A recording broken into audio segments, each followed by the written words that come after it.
Hi mga kalodi ko, ay magbablog nga pala tayo sa mga oras na yan. So mga kalodi cakes ay maglalaba nga pala tayo ngayon dyan. And ako nga pala ang lalaba kasi wala maglalaba, kaya ngayon ang aking gamit na lalabahan ko.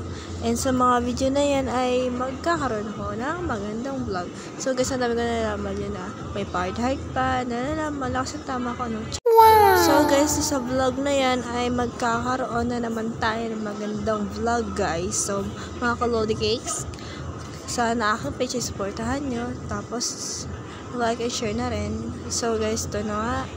Nagkaka-devotion tick na naman ako nalalaman dyan sa mga aras na yan. O diba? Dami ko talagang alam sa buhay.